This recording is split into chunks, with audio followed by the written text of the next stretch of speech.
Hello and welcome to episode 32 of the Thoughtfully Made Fiber Vlogcast. This time I'm coming to you with all of my spring knitting plans and all my current projects. I am a knitting pattern designer named Amy Scher here in St. Louis, Missouri, and you're here with me in my home studio. Every other week or so, I come and share with you all the things that I am making, not only in my knitting pattern business, but also in my gardening and sometimes my baking. So you will see all kinds of fiber arts goodness. Now, I don't get the opportunity to sit down with you and do a more common traditional knitting podcast episode just because I'm an extraordinarily slow knitter. I don't have a lot of crafting output. It's just not enough material for me to come and talk to you about the things I'm making, twice a month indefinitely. I would be able to show you like maybe this much knitting. So not only am I extraordinarily slow, I don't buy a lot of stuff just because I'm very slow and I quickly run out of space if I buy too much stuff. So I don't have hauls to share. I don't have that many knitting projects to share normally. But this time I do happen to have a little bit more to share. So what has happened is that since I've become a knitting pattern designer, I've also moved across the country from Los Angeles to St. Louis. And over the last 2 years or so, I've been working really hard on, at least with my personal knitting, I've been working really hard on knitting winter and autumn knits, like things for the cold weather. Very heavyweight Rerum Nutiden unspun things. And I adore knitting with all those things. In fact, behind me, there's a basket there with enough Nutiden for a building blocks drop for my personal wardrobe so that I can wear it anywhere and not worry about ruining it. So even though I have that, it's getting warmer outside and I realize I don't have any fingering weight garment that fits, at least not in my personal wardrobe. I have quite a few samples that fit, but I try not to wear my samples. So, so I often have to make multiples of something because sometimes I try to send my samples over to yarn shops or whatnot, what have you, to do some cross promotion. So I try to keep my samples in really good shape. I really only wear them to in-person events. Yeah, I'll talk a little more about that, but I went to one this weekend.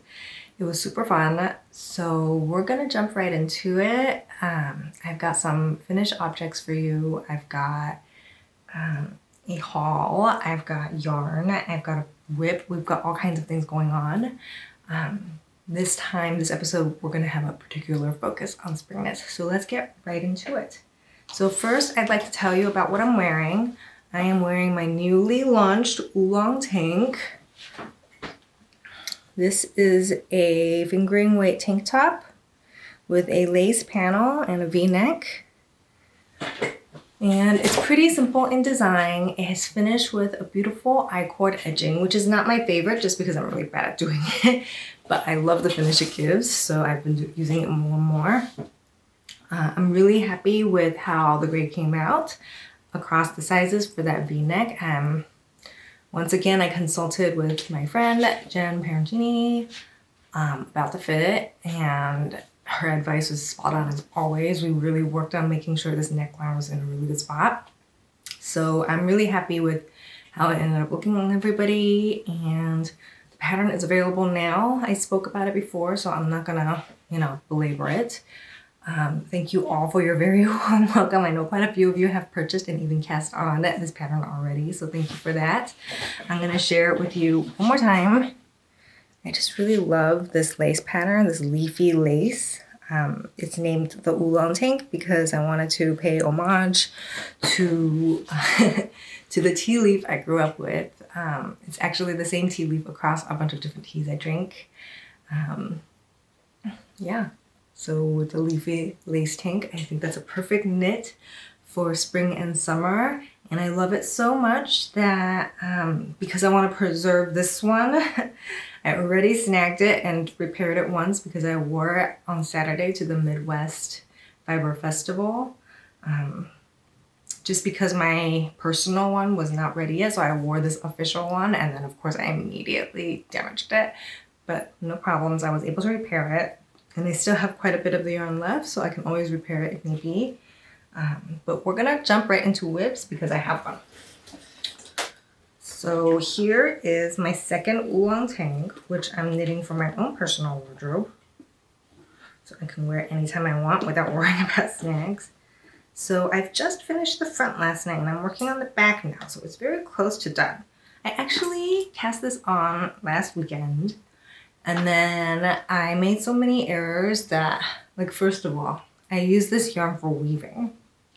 And then I wove, or I had like a leftover bit of the gray color, and I just wound it right back onto this cake, or onto the other cake of yarn I had. So there was like a length of it that was just a little off-white, a little bit gray. It was about 2 rows worth. I knit it up and then saw the break, saw the break in the yarn. I was like, oh no, this is like a different yarn, and I just kept going. Like, this is a low contrast mistake I'm willing to live with. So I kept knitting, and I was messing around with the decrease rates because my top half and my bottom half are 2 very different sizes in the standard size chart that we have. So I was like, oh, maybe I'll decrease a little bit more for that upper chest since I have such a hollow upper chest. I wasn't gonna knit like a standard one, but trying to do math on the go is like impossible for me. I have to be like sitting down on my spreadsheets. I'm also very bad at following my own patterns, so I just made mistake after mistake. I got through almost the whole body and then frogged it. So I cast it on again on Tuesday or Wednesday, I think, and I already have, like, in 1 week, I have almost the whole garment. So this is the front. Oh my gosh, it's so hard to show. You just saw it on me, so hopefully you see what it's intended to look like. So I've got the front done. I only have the back to do, and the one I'm wearing now was made from Big Little Yarn Co.'s new base, Alpaca silk fingering, and it is wonderful and perfect for next to skin wear. I love it so much, but I do not have more of it, and I wanted to show like a more, that is the trash truck. So for my second Oolong Tank, I really wanted to showcase a more moderately priced yarn. I love Melanie's yarn, but I know that not everybody can afford hand-dyed yarn with shipping from Japan if you don't already live in Japan, and that can be quite high priced. So from the very beginning of knitting up this pattern, I knew I wanted to create a second sample, but it took me quite a while to decide on the yarn, and I ended up deciding on Purl Soho Linen Quill. I had, you know, about 50 grams left over from my coloring book tea sample, which was provided by Purl Soho kindly. So I had to purchase another skein. This is that other skein, and this is in the colorway Pale Oats. So in case you didn't know, but I'm sure you already do, Linen Quill is a wonderful wool and alpaca and linen blend. Very lightweight fingering yarn, and it has this wonderful bloom and woolly quality that you would not expect in a summer yarn, like in a linen blend. But it's also very cooling to wear, at least the times I've worn my samples, which is not a lot. So even though I'm now in progress making my second full sample out of Linen Quill, my sample knitter Hannah is working on that. If you haven't checked out Hannah Graham's work, I will link her below, but she's a wonderful sample knitter, and she's knit quite a few samples for me now. So she's working on that. So even though I've got 2 designs in Linen Quill, one that's already out, the coloring book tea, and one that's coming up this summer, I actually don't have any Linen Quill in my personal closet, and I really wanted it. So it was a pretty good decision, I think. This one, I just wanted it to be low waste. I wanted it to cost not that much in case I don't have time to finish it. Like, I would feel really bad if I bought a lot of yarn and then didn't knit the second sample or the personal version. but it's going much faster than I intended. I knit the green sample up in about 2 weeks, and I think this will be done in just about 1 week, which is the fastest I've ever knit an entire garment. And I think, annoyingly, I think it's going to be under 100 grams also. So in my own yardage estimates, I always add a little bit of padding. So I bought like the recommended yardage, even though I knew it was going to be a little bit too much yardage. But I couldn't have completed it with the yarn I had anyway. So I think I was always going to have to buy one skein. But I got it on sale. It was super affordable, like $14.50 or $15 or something like that. So I'm not mad about it. I did alternate skeins when I joined in the yarn for about 2 inches, but I honestly don't think there was a difference, even though I bought 2 different batches. So I'm really impressed with the color consistency of this line. Every time I buy an extra skein for it, it always matches perfectly and I never have to alternate. I did in this case, but I really didn't have to. So I really hope that next time I talk to you, I will be wearing my new Oolong Tank. What else is there to say about it? So this time around, the second time, I've decided to just like knit it straight. So it's just a straight Oolong Tank with no modifications whatsoever. I'm just gonna follow my own pattern and deal with it. I always have a tendency to like overthink things and modify it to death, but there's no need to do that. The pattern is well graded and it's also cropped, so it doesn't really like hit my waist, or it hits my waist, but it doesn't hit the hip anyway. So I don't think I really needed to make the size modification. I don't know what I was thinking last time. It just wasn't working. I don't know about any other designers, but when I design, I'm extremely meticulous. Like for this pattern behind me here, I knit up half a yoke to test the decrease rates, the raglan, and how it sits with the cable panel. And I'll knit up huge amounts of sweater before I cast on the actual sample. I'm very meticulous, very careful. I plan things out ahead of time. But in my personal crafting, I'm very like go with the flow, like YOLO. Like I don't like to be such a strict planner. So this one, it kind of bit me, like that hurt me. And that I kind of, like the errors were of my own making. And now that I am planning it out better and knitting it straight, it's turning out just fine. And yeah, if you're looking for a very low yardage, easy to knit, quick knit summer garment, this is it for you, the Oolong Tank. The largest size, which goes up to, I think it covers up to like 66 inches full bust with bust starts, so like up to 70 full bust with the bust starts. So it has lots of sizes, but even in the very largest size, it takes only 3 or 4 skeins. It's very economical to use something like Knit Picks Gloss, which one of my testers did, or to use linen quill, especially when it's on sale. And let's be real, linen quill is always on sale. There's always a great sale going on for this yarn. And I'm just really loving the linen quill texture. Unblocked, but still. So that's my big whip that I hope to finish up this week. I also, during the same linen quill sale, I bought more of this yarn. More linen quill. This is Dark Iris, and actually this is what I originally had. I used it in my weaving, but it was sent to me by Linen Quill originally for swatches for the coloring book Tea, which when I launched that pattern, I had my sample knitter Hannah knit up a bunch of swatches with different color combinations just to show the versatility and also the color combos available in the Linen Quill line. I'm sorry, my allergies are so bad. So this is the leftover from that. I think I have just about 70 grams. So I went ahead and purchased 2 more to knit a Slightly Sassy V, which is a pattern I have coming in July.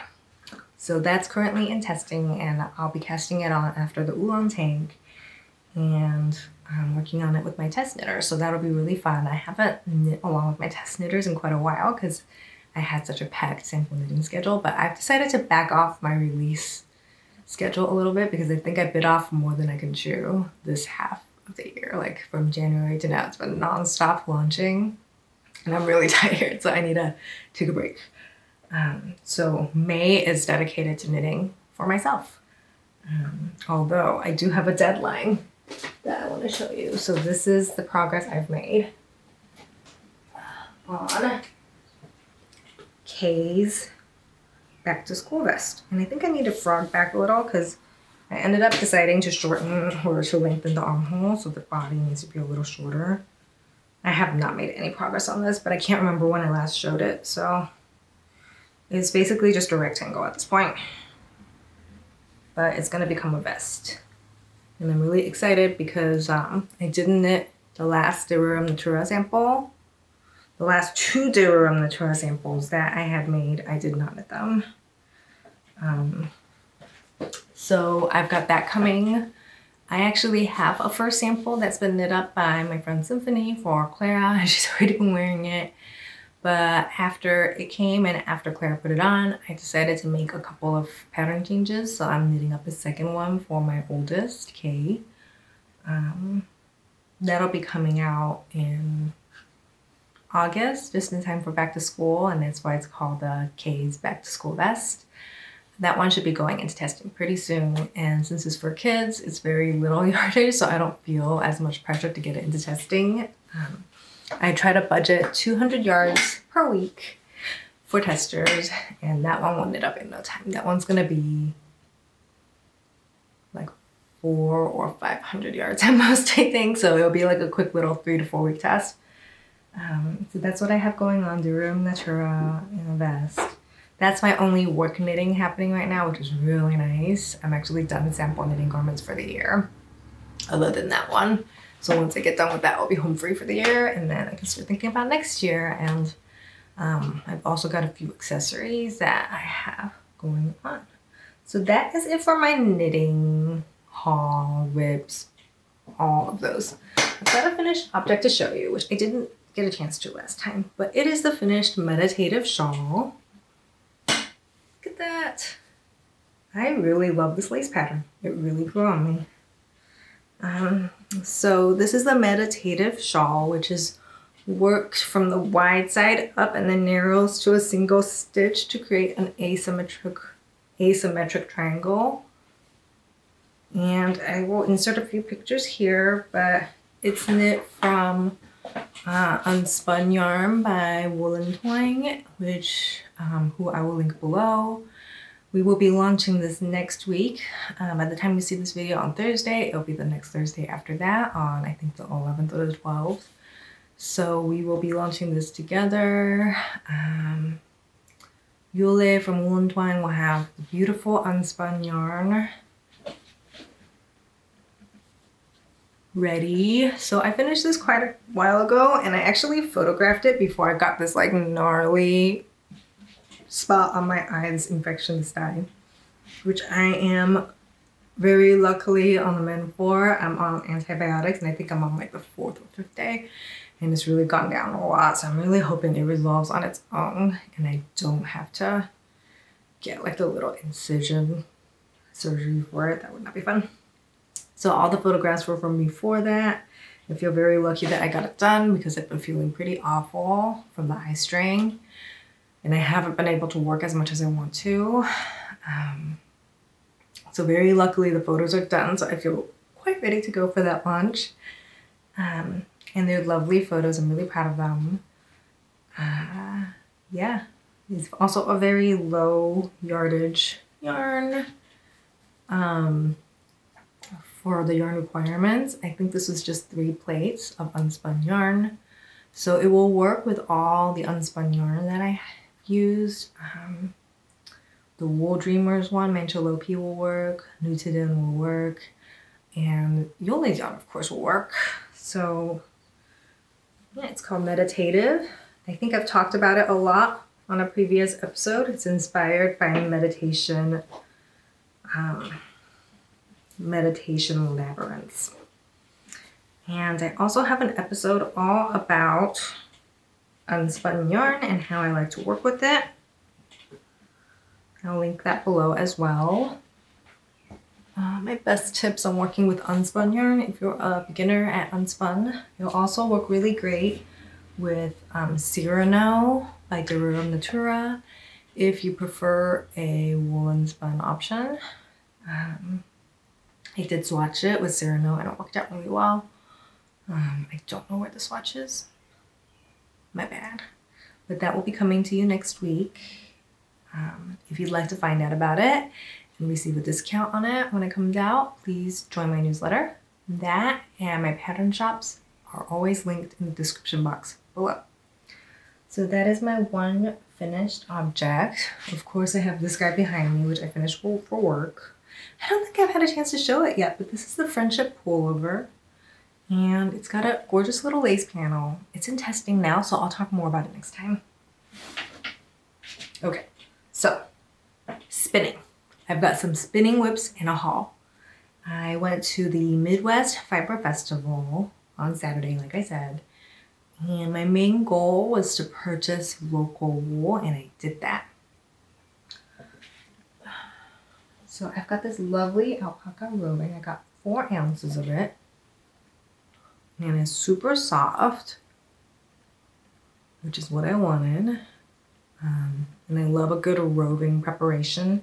I know on Instagram a while back I was looking for roving to spin wool and spun, and that was kind of my goal. I wanted roving, not tops. And I did want some hand-dyed tops, but I didn't find any that really spoke to me. So at the entire festival, it was quite small. And it was really nice because while I was shopping, I actually ran into a customer who had just bought yarn for the Oolong Tank. So that was really fun. So if you're watching, hello. Thanks to everybody who said hi at the festival. But yeah, so this one is from, I think, Tall Grass Woollery, which is in Kansas, not too far away. And I also got a Shetland roving. This is from Three Creeks Farm. So both of these, I did look up both companies, and neither of them really have any web presence, like online presence. So I'll link to them below if I can, but there's not much there. And that is why I went to the festival, because I knew that so many of these like smaller Midwest farms don't have, like farms and mills don't have a web presence. They don't have a web shop. So the only way to buy stuff from them is to go to the shows. So this one is a Shetland, which I love spinning. I adore Shetland, and it's quite a soft blend also. I don't think it's a single sheep. I think it's like a blend of different gray sheep that they have. So I've got 2 of these. I think my plan for this, for the alpaca, I'll probably make an accessory, like a scarf or something for Roy. I don't know. He's always complaining that the stuff I make is too scratchy, so I think he'll like that one because it's super soft. And then for the Shetland, I have 6 ounces. So probably like, I'll be able to make 2 skeins just about of standard yarn. And if I aim for like a fingering weight, then I can make mittens and a hat with it. We'll see how it goes. I often change my mind after I spin, and then the finished skein becomes like the finished object for a while I work out what it wants to be. I spin for fun. I'm like a process spinner and not much of a product spinner, so I don't really plan when I spin, and then usually it becomes something else in the process. So I want to share one whip in spinning that I do have plans for, and it's very exciting plans because it combines multiple crafts of mine. This is the Nutiden Batt that I've been working on, and this is the second, this is the first bobbin that I spun, and I'm working on the second one now. And I've been working on it for quite a while, but having all this new roving is making me super motivated, so I've been working on it more. This is all I have left to spin, and it looks like a lot, but because it's so fluffy, it kind of goes quick. I think I'll have another full bobbin of it.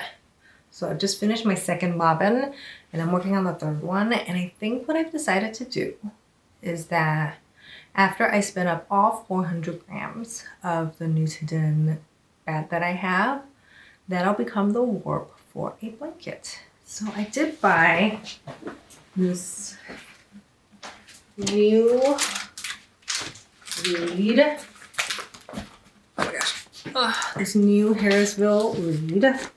And this is eight picks per inch, I think, which is quite thick. So I think the finished yarn is going to go smoothly through it. So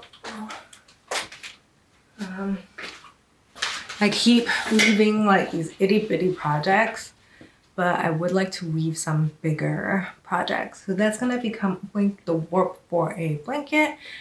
And then for the weft, I will use leftover unspun Nutiden from all my various projects and make kind of like a striping or fade or I don't know, something.